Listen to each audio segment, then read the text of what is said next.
Double clap signifies the start of an episode. We're in it. And I haven't drank my space juice yet, but Space juice. I do have a good level of energy today, so I'm ready to run a great one. With that being said, before we move on, hey, this is Conor Holway of the Golden Hours podcast, and if you by chance get any sort of value from this episode, any sort of value, like you laugh at a joke, you think something that someone said was interesting, you learn something, just share it with a friend. That's all we ask. So listen, I produce dope content. You do. But my following isn't like massive. For anybody who is starting out on Instagram or TikTok, what are some of the things you're noticing that people need to do a better job at? Posting more consistent content. That's something that I struggled in. You got to be posting like every single day, especially on Instagram, like legit every day. I was posting like once or twice a week and that was getting me nowhere. Like now I'm posting literally every day and my engagement's just like through the roof now. You got to stay consistent. There's going to be days when you wake up and you don't want to film, but like you got to just do it. You got to make that content and you got to post. So consistency is like That's vital. huge. That is huge. How would you do it for the podcast? Because I'm like, yo, if I produce just like 2 really good podcasts a week, it will grow inevitably. If I were you, I would probably post twice a day, like once in the morning, once at night, and take like what you think are like the best podcasts and cut that up into like 4 or 5 like 30-second clips of like the most like valuable information or something funny. And dude, I would literally wake up, I would post in the morning, and then before you go to bed, maybe at like 6 or 7 at night, post that second video and do that every single day. My name's Everyday Robbie, and this is my Platinum Hour. Bang! Bye. Oh God, what's going on? Where am I going? Dad? Yes, my son. I am Deuce, the deer god. I'm so confused. Who am I? Derek. Your true name is Dercules. Dercules. Wait, what? Yes. You are Dercules, the god of the forest.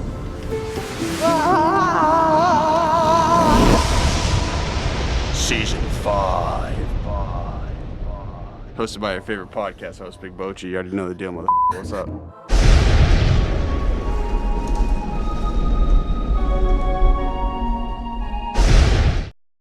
Before I get to our guest over here on the right, we have a very special producer in the crib. Introduce yourself.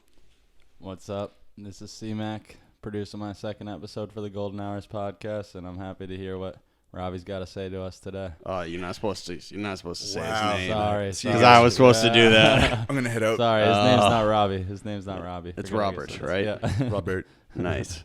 Well, hey, I'm glad you're here too. Yeah. Your mic's a little low.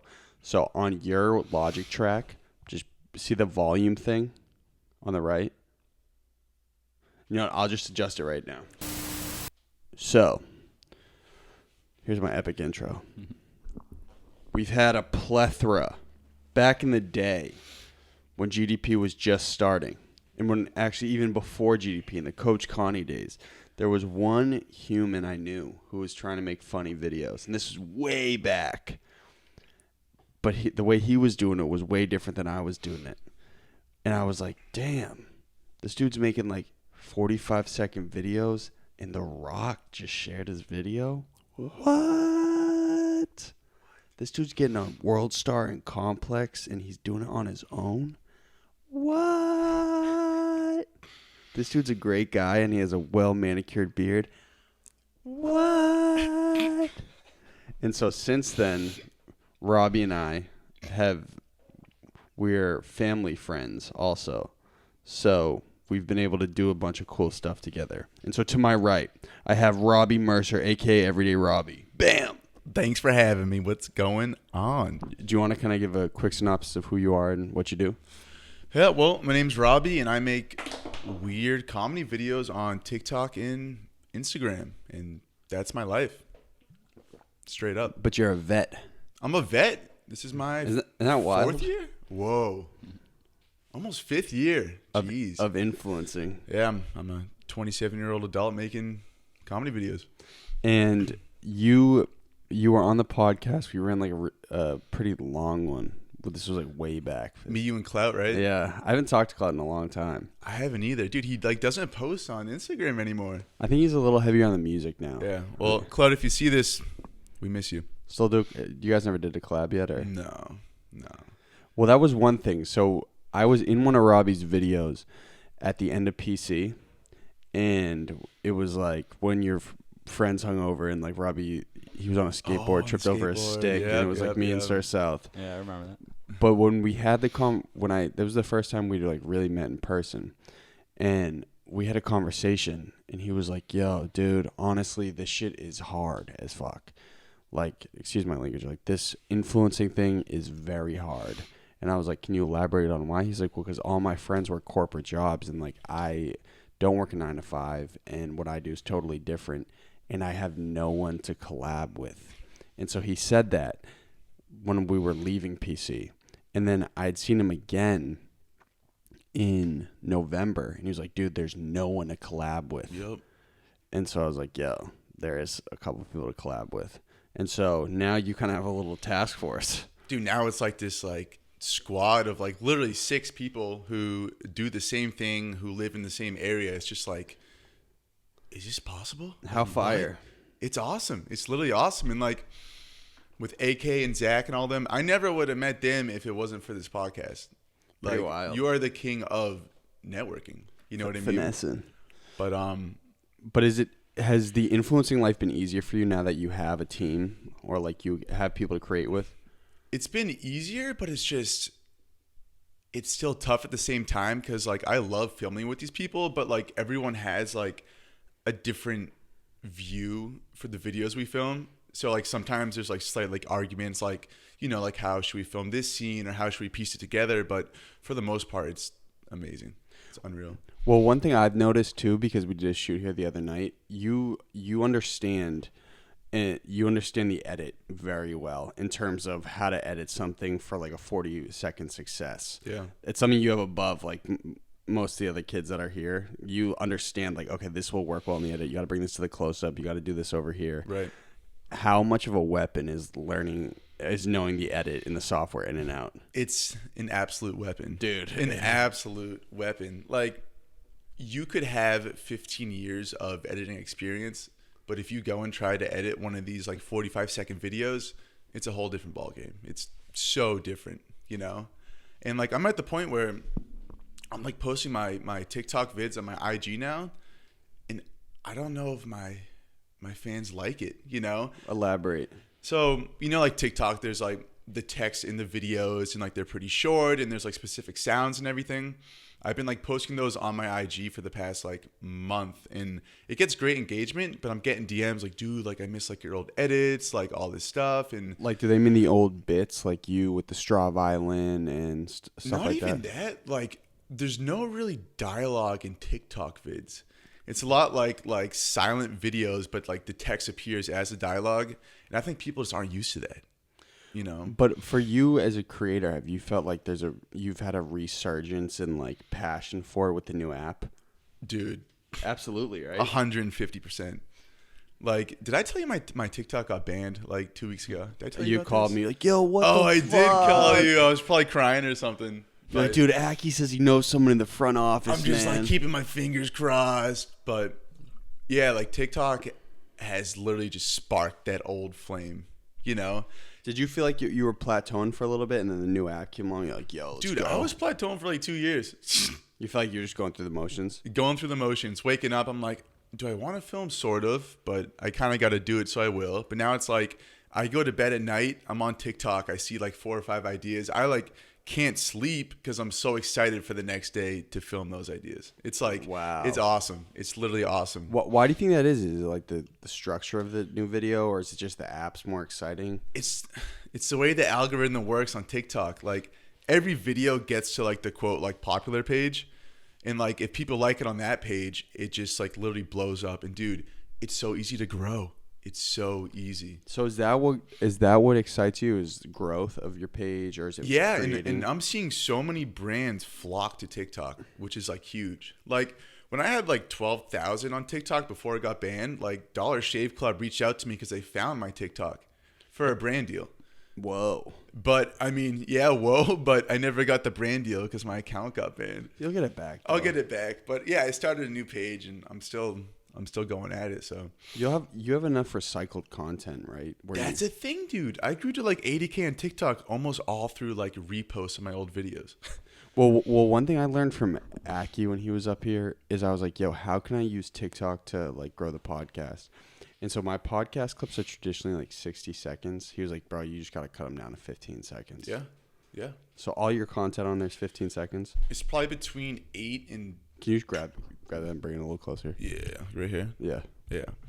It's probably between like 8 and 20 seconds, if that.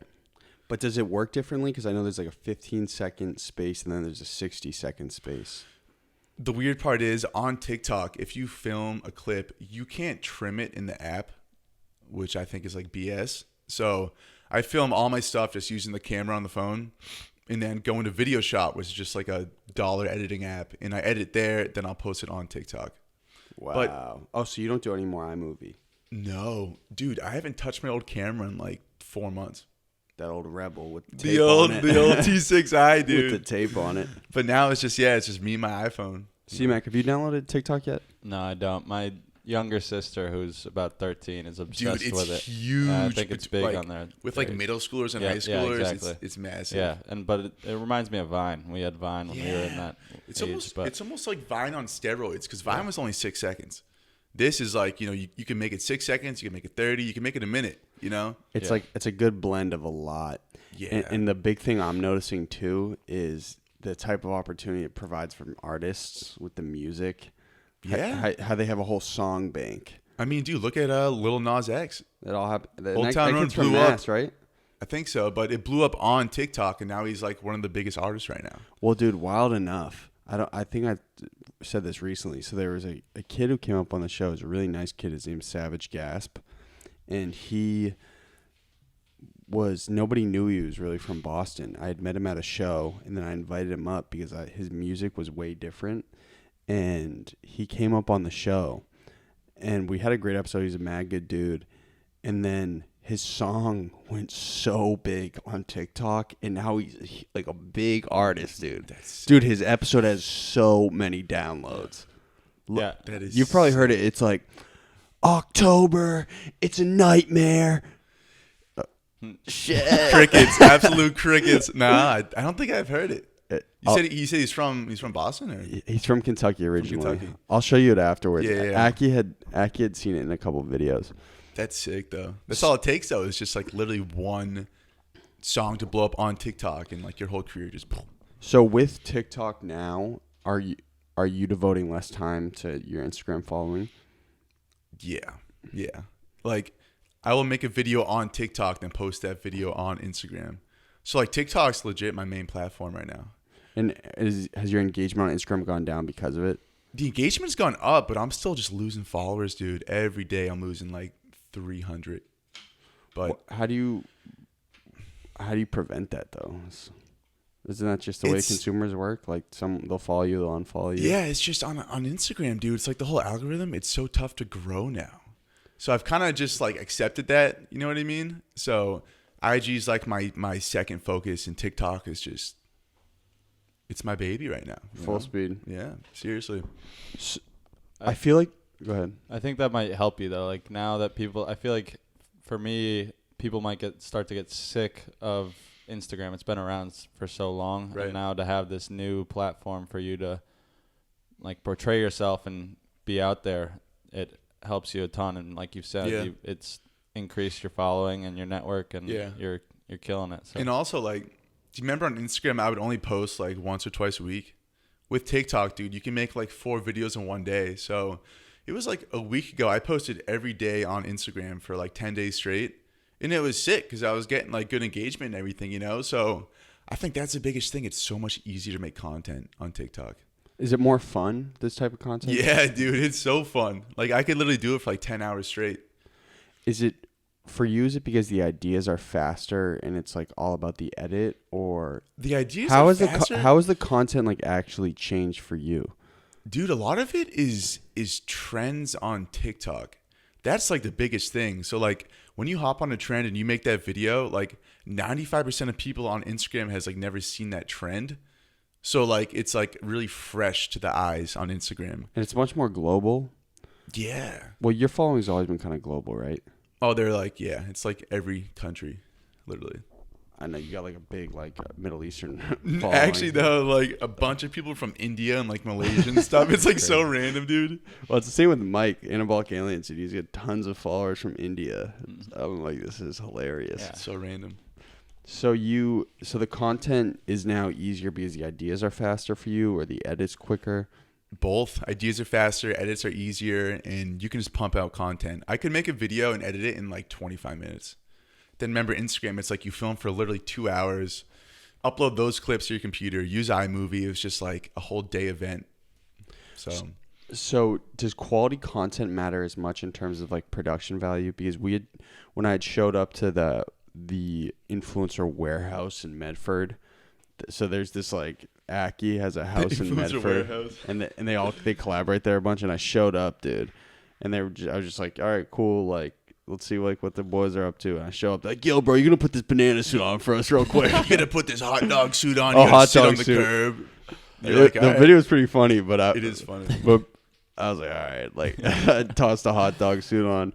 But when you guys were, I kind of forget my question. I was so lost in the hot dog suit. That was the most unreal video. Influencer. Oh, yeah. So that was like a longer form video, though. That wasn't like one of your short Aki videos where he's like wearing 2 wigs.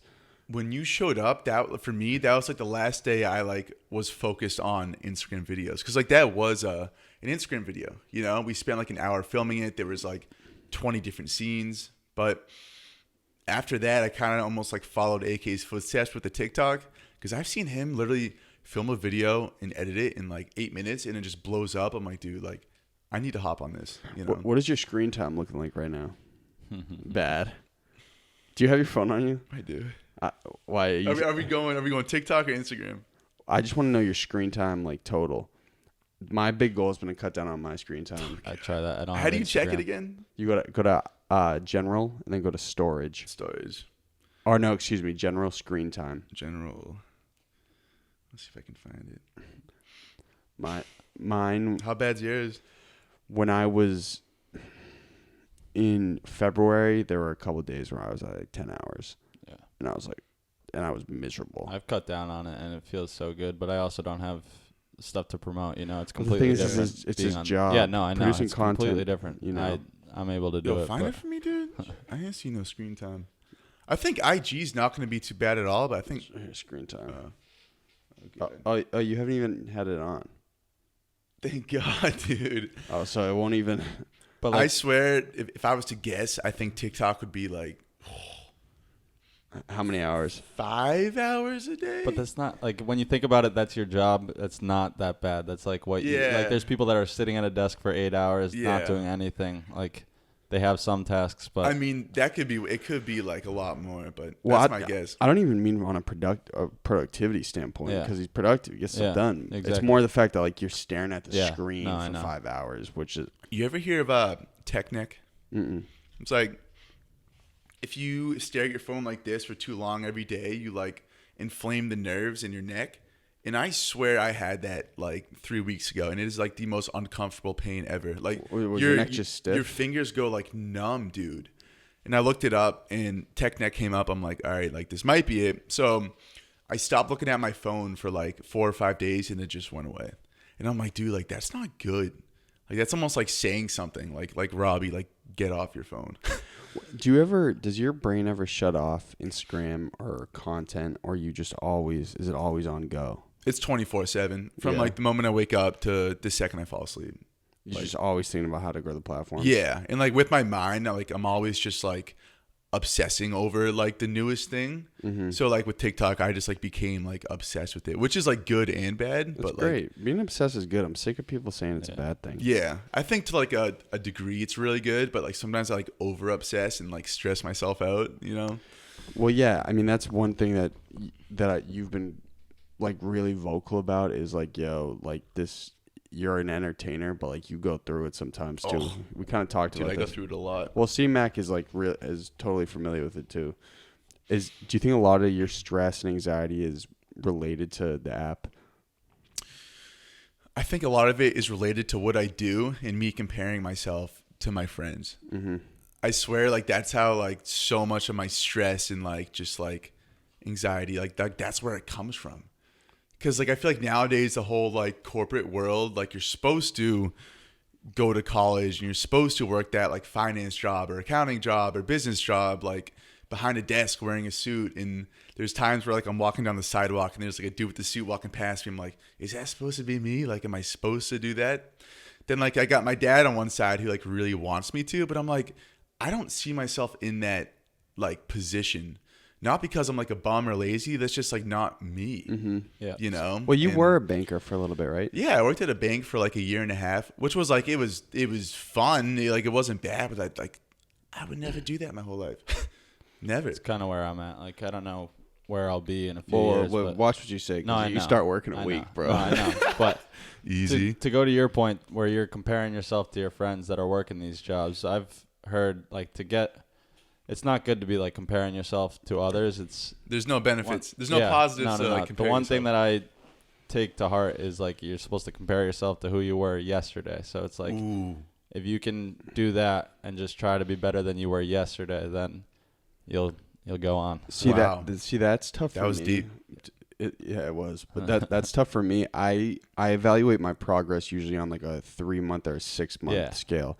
So like, do you ever have moments where you look back at 6 months, you're like, damn, bro, I've come like kind of a long way in the last 6 months. Yes.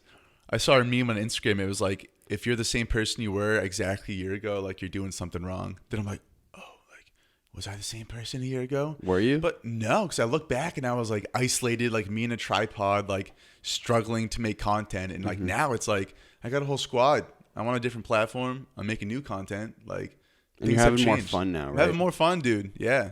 More passion, just more drive. And I'm like, yeah, I'm more happy, I think, too, which is the biggest thing. And Robbie got fit as hell, bro. You lost Dude, what, like 30 pounds? I lost like 32 pounds since college. Wow. I was like 208.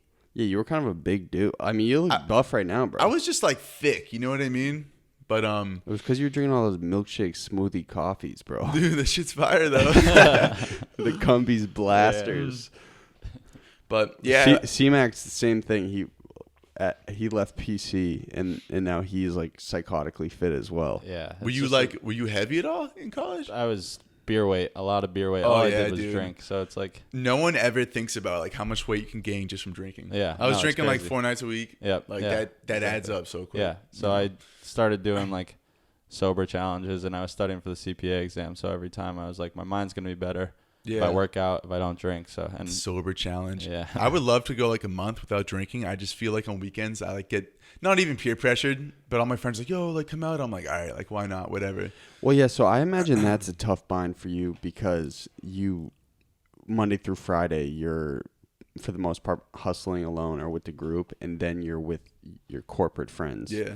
Is that weird for you? Because it's a different mindset. Like, you live a much different life. Yeah, it's not weird because like I've known the other boys since I was like 7 or 8, you know, but it really is just like such a different group of people, you know. For me, it's been tough. I try to be.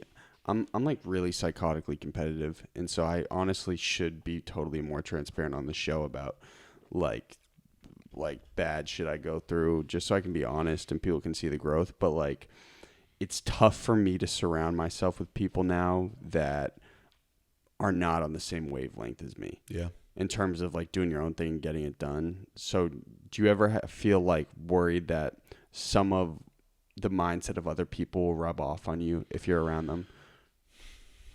Does that make sense? It does. I do to like a certain degree.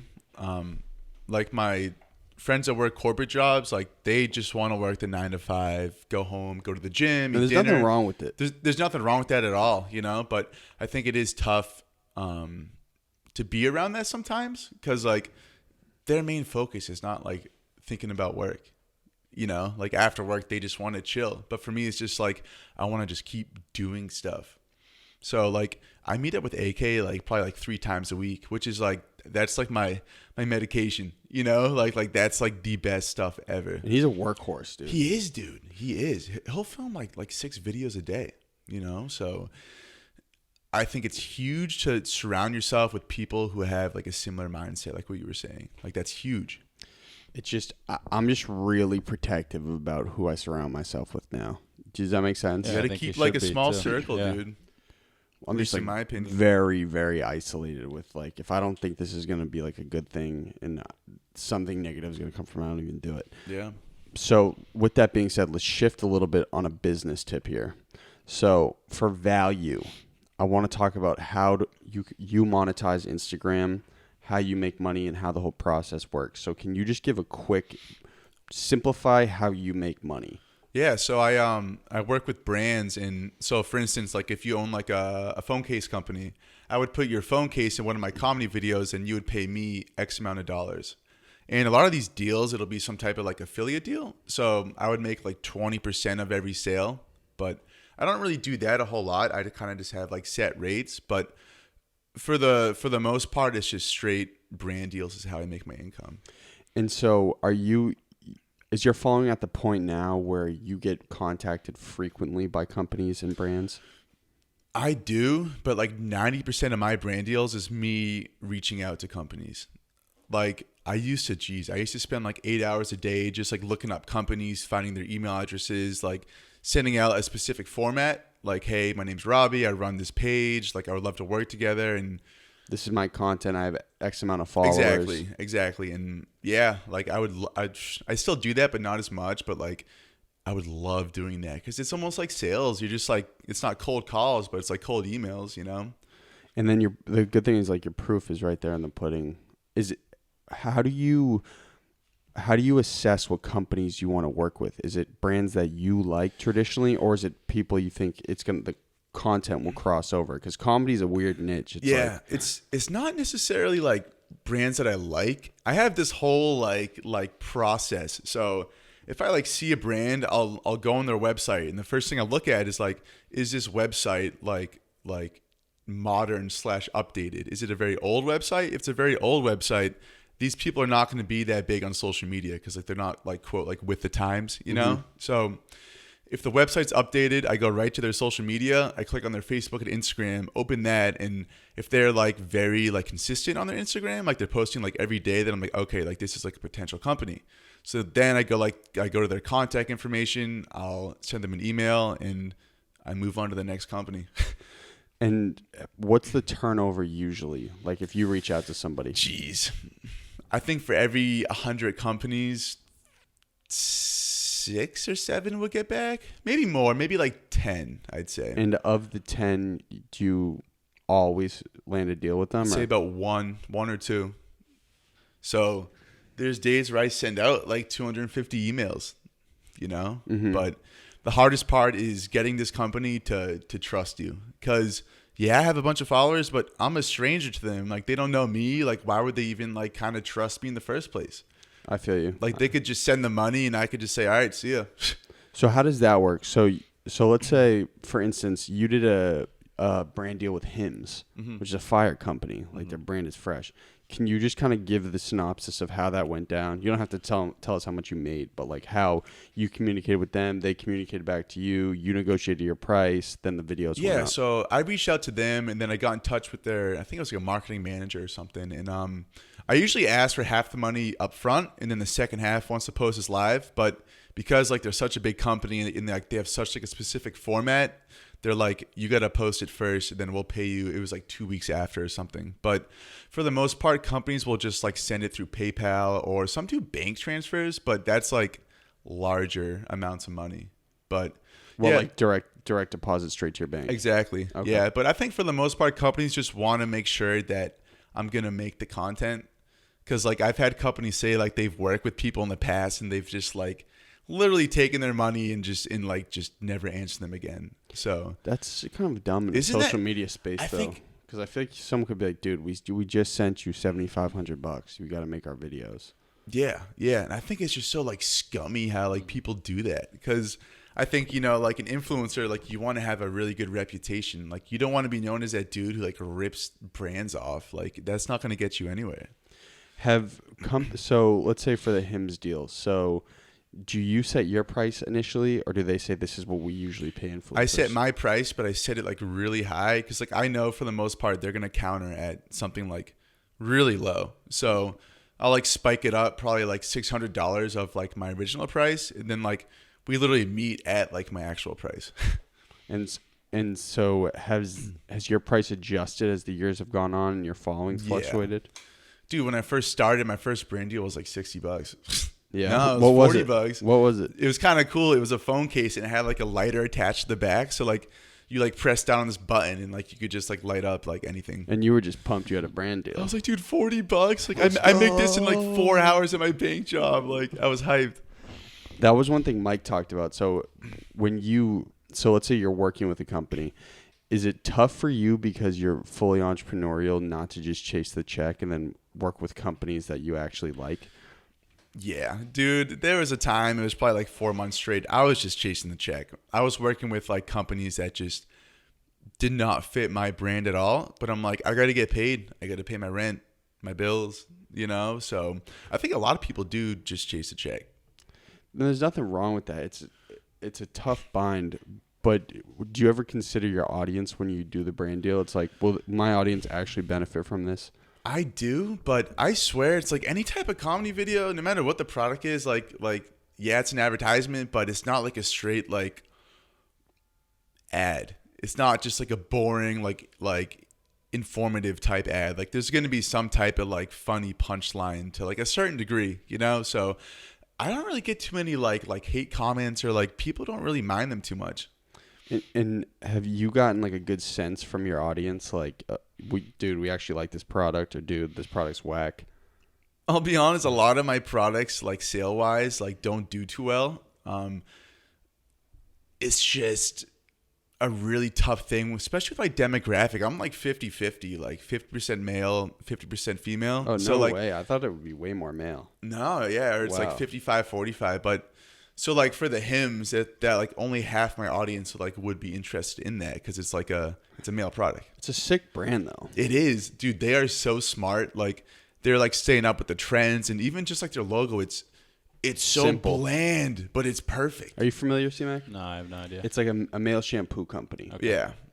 And they do like a bunch of like male. Did they do your beard, bro? Because that shit's well. Nah, you dude. did that this morning? Huh? You did that this morning? This was like 3 days ago. I literally just trimmed here. Looking well manicured, baby. Thanks, boy. bro. I appreciate it. I got the grays coming in though. You see them?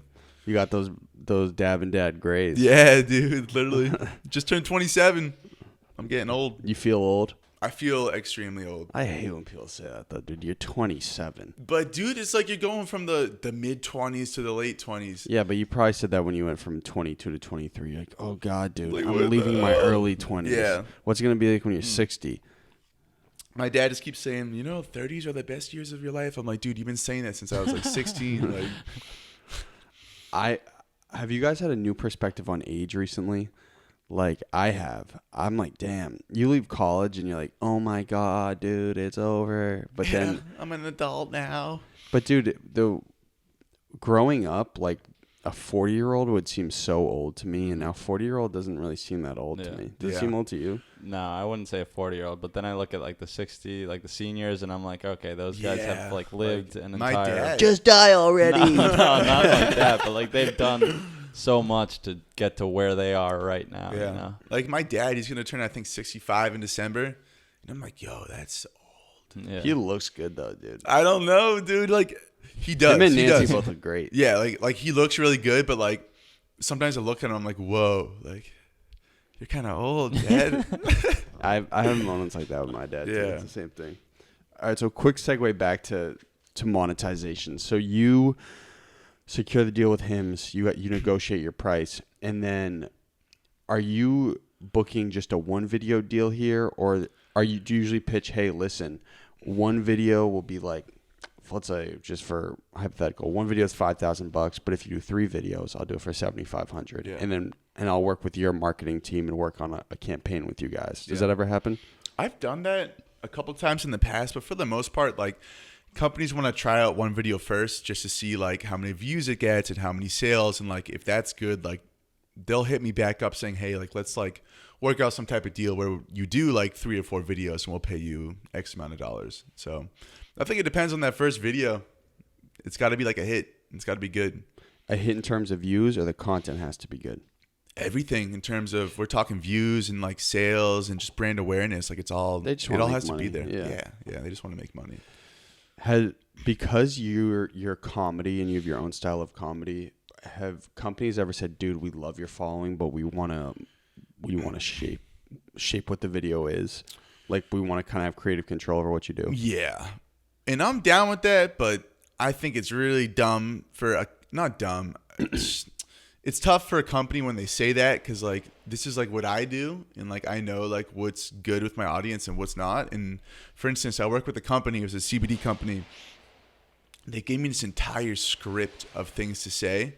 So like, you ever see those like those like medication commercials on like TV? Like, it's like someone just really happy walking along, and like they're just like describing the whole like medication, just like they're really like cheesy like commercials. Zyrtec. Yeah, stuff like that. So it may give you a heart attack. Yeah, they wanted stuff like that, like this helped me with my anxiety and depression and stress. I'm like, okay, quick question. All right, so you're describing the CBD company and them giving you a script. Yeah, like they gave me a script of kind of what to talk about and what to say, and I did it. But my audience hated it. They're like, where's like the comedy aspect to this? And like, did you take it down after? No, it's still up, but it's just like, sometimes you got to follow what the company says to get the check. But they really wanted me to like talk about how it helps me with like stress and anxiety, which is good. But like, they were forgetting, it's like, I make comedy videos. Like, if you want good engagement on this video, like, you need to make it funny. Is it ever a deal when you work out a deal? Is it like, hey, I'll do what you say, but I'm only going to keep the post up for 24 hours? Does that ever happen? I always say, hey, it's going to be a permanent post. Like, I don't think I've ever taken companies down. Probably like that. They like that, yeah, because like, even though like, you know, after 24 hours, the engagement kind of dies, but for the most part, it's like people that come to your page, like, who haven't seen your content, like, they're going to see that advertisement right there. It's a permanent ad. Yeah, dude. So I keep it up. So at what point did you realize you had to be entrepreneurial as an influencer, and you had to start understanding business more? And has that been the biggest struggle for you? No. I've had that like business mind since I was like 10. So you've always kind of that just like came natural to me. Like, reaching out to companies, like, that wasn't even like, I didn't even second guess that. It's just, some people won't do that. Yeah, dude. I'd say about 95% of influencers don't do that. You're leaving so much on the table. Yeah, it's like, do it. I see these people with like 2 million followers who aren't getting brand deals. I'm like, dude, you could be making like $8,000 a post in like literally 20 minutes just reaching out to companies. Well, because there's this weird pride thing. It's like, hey, how many followers do you have now? Like 450 racks? No, like 420 something, 425. Okay, that's still all right. Hundreds of thousands, man. Still all right. I think there's a pride thing. It's like they have this big following. They think you just don't have to put in the legwork. Have you noticed that with a level of influencer? Like, oh, I don't have to do this anymore. Yeah, people just kind of get comfortable. They're like, I got 500,000 followers. Like, the brand deals will come to me. They do, but like, you could be making so much more money. So much more money. So, we were kind of talking about this earlier. So I just ran the tax episode with the LLC dude. So have you LLC'd your business? No, I've been told I should. I just haven't done it yet. Am I asking good business questions? Yeah. You having fun, bro? Yeah. Hell yeah. I'm trying to make a little hashtag content. Do you still use LinkedIn? No. You could, dude. People could benefit from you so much in terms of learning this stuff. Who told me that? I think Mike told me that. Like, he posts all this stuff on LinkedIn, but he just started, yeah. I'm like, how does that work though? Because LinkedIn is like corporate stuff. Like, where's the workout? Dude, I post everything on LinkedIn. Do you really? Well, because people, I think a lot of times they're so used to seeing corporate stuff on their feed that they're like, oh my god, who's this like young hustler? I didn't know there was city? a feed on LinkedIn. Yeah, like how does it work? It's very similar to Facebook. Is it like, so like, for instance, like if you were to scroll the feed, what type of stuff would you see? Well, people I think like our content a lot. See, Mike, all good? Yep. Hey, way to come in the clutch. Good stuff. We're just talking about LinkedIn. All right, let's do it. like a LinkedIn feed traditionally, this is why I think some of our content's actually been doing really well, is because you see a lot of like traditional posts where someone's like just got hired to work at Nike as a corporate sales recruiter. And it will just be posts like that. So I think why kind of some of our posts are cutting through is because they're like, oh my God, who's this like crazy man meeting all these people in the city? Yeah. And I think people could benefit from learning from you how you secure brand deals, how the money works. Right. Because, dude, influencer marketing is going nowhere. Nowhere. Literally nowhere. It's going to be like the only form of marketing in like 5 years. Yeah. That's fire. You're a trailblazer, bro. Like, dude, if I posted my comedy stuff on LinkedIn, does that even like make sense? I don't know if I would do some of the videos. Yeah. Just a different I've audience. got some pretty weird videos. I'm like, I don't know if I should post this. But you can make business-related comedy videos. I could. You ever hear about Corporate Bro on Instagram? I've heard of it. Yeah. Is it funny? Like, dude, he's so funny. Me and him are like pretty tight. He's from Boston? No, he's from like San Fran. But we collabed on a video like 3 years ago, and his stuff is like perfect for LinkedIn because it's like all sales kind of like oriented. And dude, he's blowing up. He posts all of his stuff on LinkedIn, and like he's killing it. He is killing it. Is he also does he also have a job? Yeah, dude, he works in sales. So like all it's of his stuff. So weird doing business with him. It's like, dude, we've seen all your stuff online. Yeah. Dude, all of his stuff is like it's in like a corporate office. Every single video, and he's so funny. So funny. He carved a good niche for himself. Yeah. So like anyone that works in sales or like any type of business job, they just like relate so much.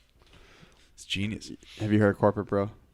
No, I'm not really on the Instagram. You gotta look him up, dude. Well, he's on LinkedIn. He's silly. Yeah, I'll take him on LinkedIn. See, you got any questions? I don't know. I guess if we wanted to, do you want to stay on the business route or you want? Yeah, because I want to make sure I get the clips out for Sammy Spielberg. Okay, yeah. So I guess I don't know.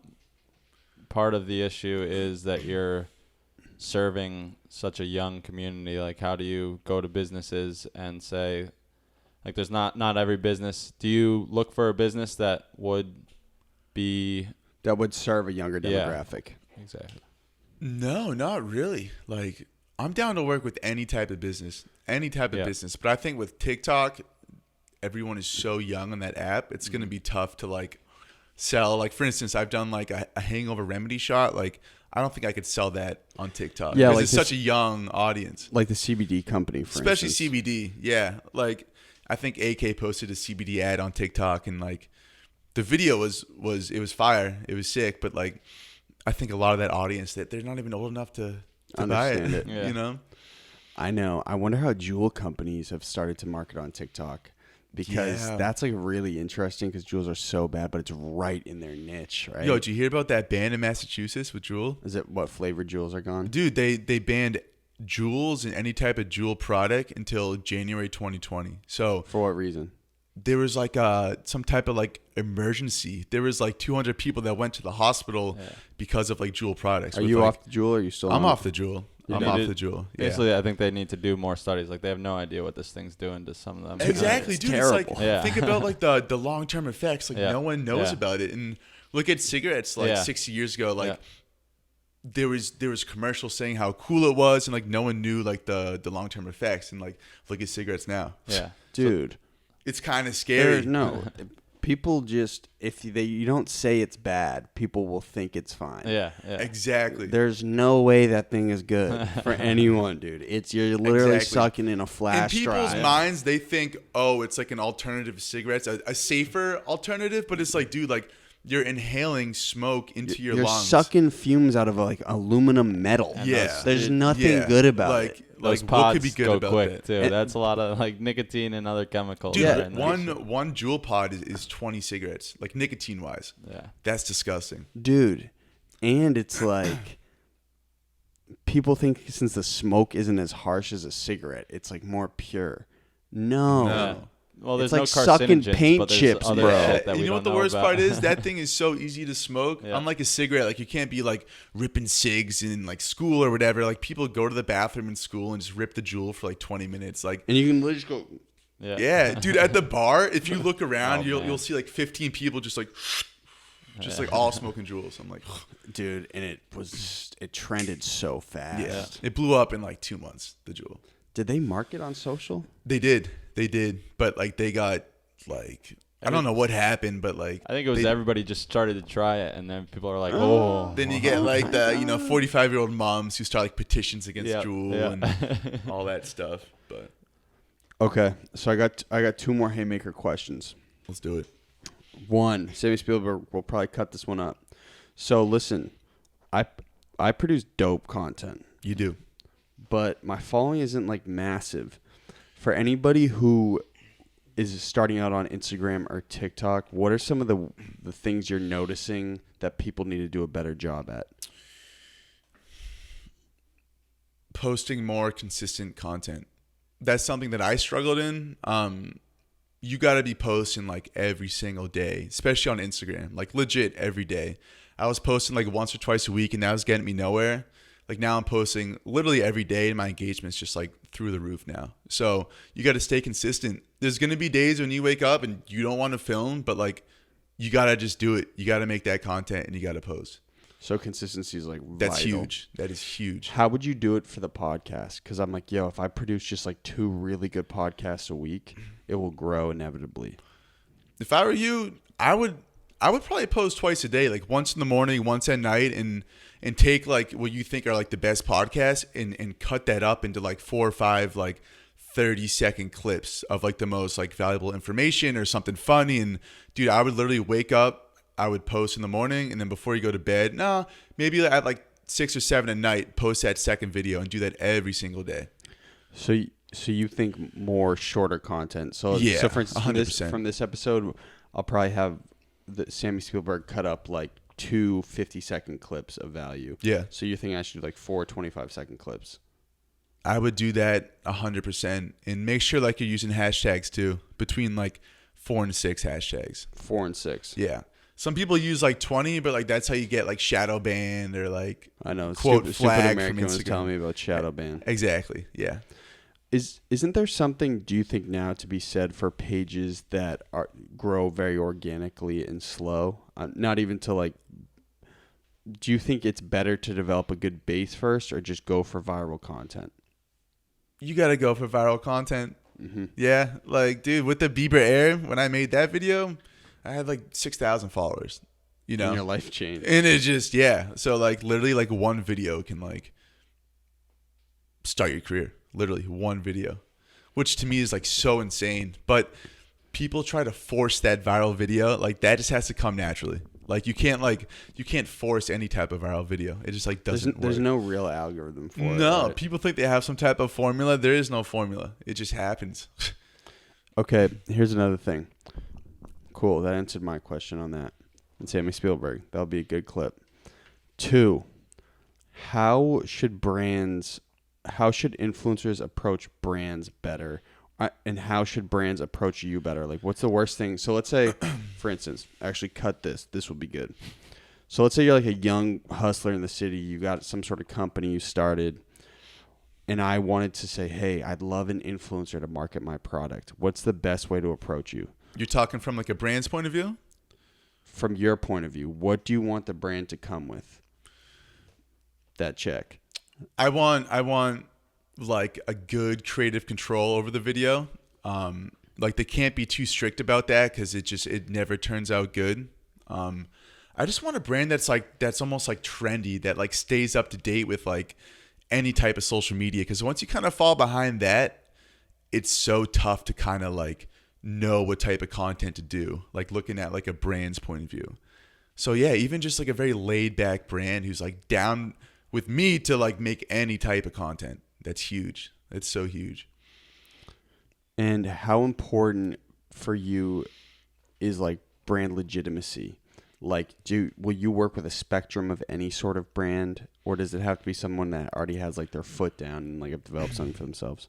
I work with any type of brand, but startups are tough because like, you know, like a startup, the whole like marketing budget, they really don't have that. So a lot of the times they're going to try to send you just like free product and say, hey, like, oh, we'll give you product if you can make a video. I'm like, I can't do that. I want to, but I just like, I can't.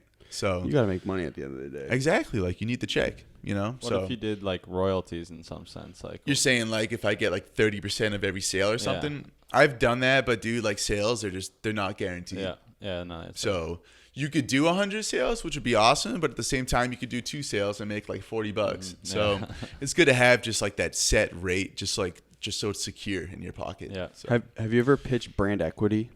Like, hey, I'll take a piece of your company. No, I kind of like that though.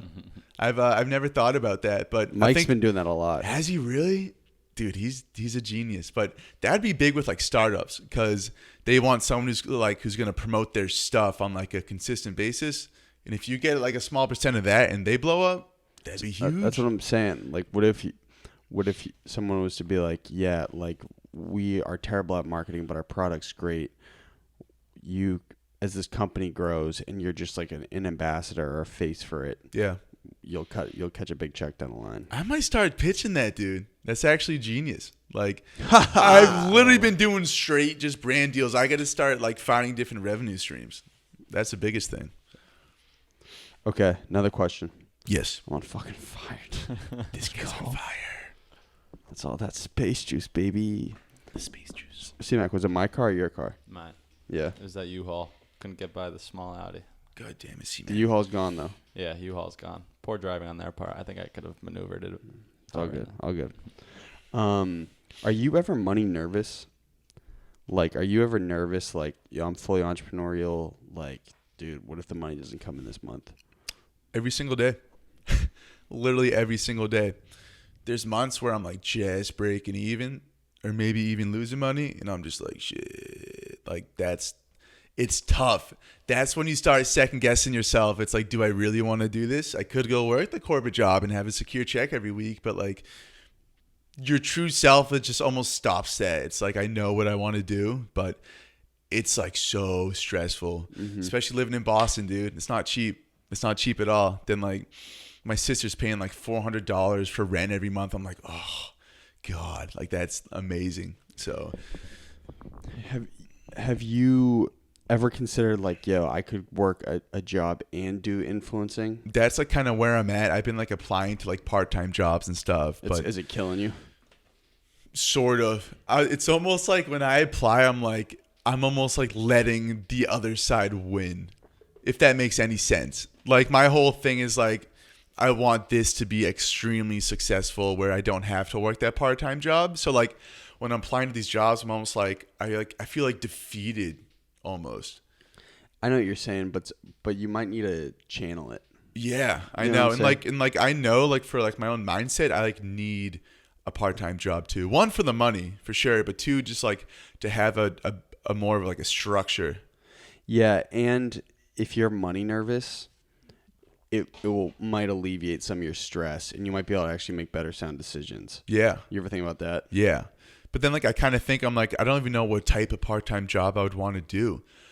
Like I want to say something in social media, right? But like a lot of these positions, it's like a software company or something just really boring. But I wonder if you could almost work for a startup and like go to a startup and literally just be like, hey, listen, I will work with your social media team 20 hours a week. Yeah. Like, give me a check. I'll work with you guys 20 hours a week. You have to let me do my thing full time, but I will help grow and I will give knowledge to all these people about how to use these apps to the best benefit. I like just started applying to like these it's almost like a talent agency sort of. So like instead of me being the influencer, I would be the company reaching out to influencers to like work with whatever that product is. And I would be really good at that because like I know how much like they would charge and I'm really good with engagement but finding that in Boston, like that type of position is kind of tough. Yeah, so long term, where would you want to take everything? Like if we're on some boss talk, right? You're 37, I'll be 33, right? 10 years. And we're like, yo, look what happened in the last 10 years. Where would you like to be? I would love to be just a big household brand. And like I would love to do like my whole comedy stuff, but like even as a part of that, like add so much value with the whole like mental awareness stuff, because that's like huge to me. And like I always want to add value. So like if I could like combine those two and make like a big brand out of it, I would love that. Literally love that. But the way I see it, like the more you grow, the more opportunities kind of just like come to you. For sure. You know? So I like don't have a specific like 10-year kind of future view. I'm just like rolling with it, dude. You know where you want to go, though. Yeah, I do. Yeah. Yeah. I think you feel the same way. Yeah, I mean, you have to have an idea, but life changes, everything changes. I think it's tough if you like in your mind you have like a specific goal where you want to see yourself in 10 years and then like you don't really get there, or like you feel like you're not. I feel like that adds like so much stress to you. Yeah, and then you feel like those 10 years were wasted when really You were just growing, Yeah, you know? exactly. Dude, 10 years ago, you were 13. I know, it's crazy. You wasted your last 10 years, bro. You're right. You were fucking around too much on the playground. Damn it, You guys were smoking cigs out back. I know what you Ripping guys the were doing in jewel, middle school. Okay, so final segue. So when you talk about mental awareness, do you mean like you want to help people with their anxiety and like some of their depression? Exactly. That's important to like, you? I've been through that stuff since I was like, maybe 10. So the past like 17 years. When was it the worst for you? The worst? Was it during the influencer phases, or That was one of my worst. It was like the summer of, when was that? 2018 or 17, where I was like so isolated, and at the time I was taking Vyvanse, and like that almost adds to your isolation. You know what I mean? And not almost, it does. yeah, dude. So like for literally like every day it was me and a tripod. I'm like, one day I was sitting there, I'm like, I like hate my life. Like this is not fun / exciting. And you were still putting stuff out. And I was still putting stuff out, but I swear the most depressing stuff is like in that time frame I was so depressed. And then like obviously like if I'm filming a video, you got to have like the goofy smile and all that stuff. So like I would like film the clip, then right after I'm just like depressed. Wow. And it's just like so fake, and I'm like, this is just not organic. Well, dude, I know exactly what you're saying. So like literally, dude, having this whole group is like, it's huge. It's huge because the content, but just being around people, socializing. Who get it? Yeah. Yeah. Well, dude, I was Adderall boy.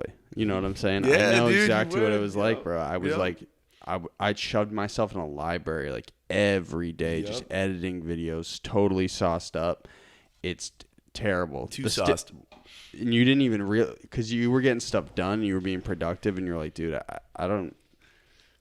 I'm getting stuff done, and my page is growing. So this is like part of the grind. And like when I would take it, dude, like I could like feel my heart racing, and like my hands would get all clammy, and like I'm so sensitive with like anxiety. So like even like after this cup, my hands are like sweating. So on Vyvanse, I was just like this, like. Oh. Do you still take it? No, Good. No, but like you become almost like a robot. You know, all you can think about is ever just taken work. Vyvanse? Yeah, I mean, Or Focalin? no, yeah, I've taken that all. in What's college. Focalin? Took that MCAS blast? Yep. Yes, sir, baby boy. Is that a type of stimulant? Foculant? It's all the same thing. It's all- Focalin? I've never heard of it. It's all brain I crack. think it's smaller Yeah, it's all doses, brain but crack. yeah, it's like No, it's a different chemical compound.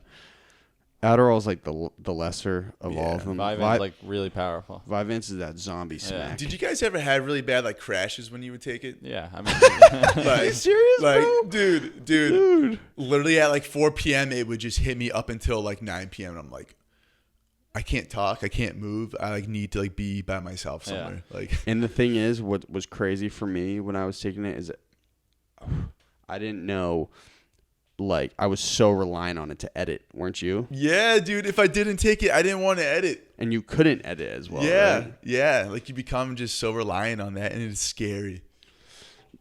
So how much has your new health kick? How much has it been devoted to like your discipline and like going to the gym and exercising? And It's really eating just eating right, dude. I never really changed up my workouts. It's all about like a good diet. But Would you stop eating sugar? I stopped. What did I stop? I stopped eating dairy, which was big. A lot of people say that. And I just like decreased my calories, but I'm almost like I feel like I'm like too skinny now. So I'm like always asking my friends, I'm like, dude, am I too You skinny? look built, bro. I know, but like I'm so used to being like thick, you know? Like I was thick for like 10 years, dude. So it's still like kind of new to me. You feel But good though. I feel good. I do. I'm more quick, you know? look good. I appreciate that. I got the beard going, you know? Look handsome, man. Whole new Mac looks Robbie good. right here. Bunch of hot dudes in one Yeah. room. We're Yeah, all you good. getting jealous? no, Wanna see I'm that? not. He's blushing. No, I'm kidding. Hey, any last questions? No, I loved it. This was awesome. You have a good one? Yeah. Cool. I had a great episode. I had a great episode too. Well, you did a great job. I just enjoyed myself a lot. Thanks, bro. I appreciate it. My name's Everyday Robbie, and that was my Platinum Hour.